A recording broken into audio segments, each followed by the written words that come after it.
ಆಮೇಲೇನೋ ನಾನು ದೇವ್ರ ಕೈ ಮುಗ್ದು ಕಣ್ಬಿಡ್ತೀನಿ.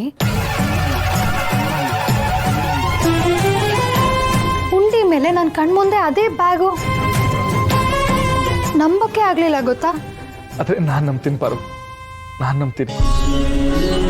ಆ ನಮ್ಮವ್ವ ಯಾವುದೋ ಒಂದು ರೂಪದಲ್ಲಿ ಬಂದು ನಮ್ ಕೈ ಹಿಡಿತಾಳೆ ಅನ್ನೋದಕ್ಕೆ ಇದಕ್ಕಿಂತ ಸಾಕ್ಷಿ ಬೇಕಾ? ಜನ ಒಂದ್ 4 ಅಕ್ಷರ ಕಲ್ತ್ಬಿಟ್ಟು ಯಾರು ದಿಂಡ್ರು ಇಲ್ಲ ಅಂತಾರೆ.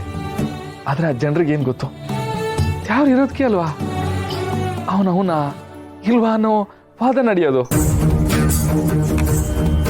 ನಿಜ ಅಣ್ಣ, ಕೆಲವು ಸಲ ನಾವು ಅನ್ಕೊಳ್ದೆ ಇರೋದು ನಡೆದಾಗ ನಾಸ್ತಿಕರು ಅದನ್ನ ಅನ್ಎಕ್ಸ್ಪೆಕ್ಟೆಡ್ ಅಂತಾರೆ, ನಾವು ಆಸ್ತಿಕರು ಅದನ್ನ ಪವಾಡ ಅಂತೀವಿ.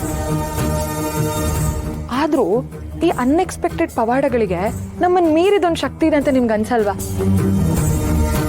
ಆದ್ರೆ ಮದ್ವೆ ಮನೇಲಿ ಹಣ ಕದ್ದಿದ್ ಸೀನಾ ಅಂತ ಮಾದಪ್ಪಣ್ಣ ಹೇಳಿದಾಗ ನಮ್ಮ ಕಷ್ಟನೇ ಆಯ್ತಿತ್ತು. ಸೀನಣ್ಣ ತುಂಬಾ ಒಳ್ಳೆಯವನು, ಜಗಳ ಆಡ್ತಾನೆ ಅನ್ನೋದ್ ಬಿಟ್ರೆ ಕದಿಯೋ ಬುದ್ಧಿ ಎಲ್ಲ ಇಲ್ವೇ ಇಲ್ಲ.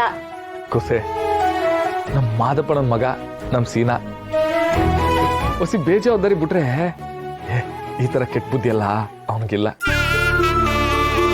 ಅದನ್ನ ನಾನು ಮಾದಪ್ಪನ ತಾವು ಹೇಳಿದ್ರೆ ಅವನ್ನ ಕೇಳೋಕೆ ಇಲ್ಲ, ಇನ್ನು 4 ಬಿಡ್ತಾರ ಅವನಿಗೆ. ಅದಕ್ಕೆ ನಾನು ಸುಮ್ಕಿದ್ದೆ.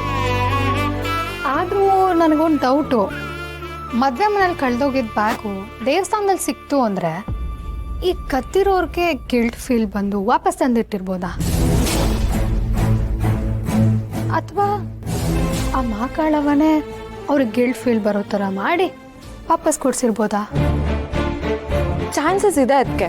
ಯಾಕಂದ್ರೆ ರೀಸೆಂಟ್ ಆಗಿ ಒಬ್ರು ನ್ಯೂಸ್ ಆಂಕರ್ ಅವ್ರ ಬ್ಲಾಗಲ್ಲಿ ಬರ್ಕೊಂಡಿದ್ದನ್ನ ನಾನು ಓದಿದ್ದೆ. ಒಬ್ಬ ಕಳ್ತನ ಮಾಡಿ ಆಮೇಲೆ ಅವನಿಗೆ ಗಿಲ್ಟ್ ಫೀಲ್ ಆಗಿ ಆ ಸರನ್ನ ನೀಟಾಗಿ ಪ್ಯಾಕ್ ಮಾಡಿ ಈ ಆಂಕರ್ಗೆ ತಲುಪಿಸ್ಬಿಟ್ಟಿದ್ದಾರೆ, ಇದನ್ನ ಸಂಬಂಧಪಟ್ಟವ್ರಿಗೆ ತಲುಪಿಸಿ ಅಂತ.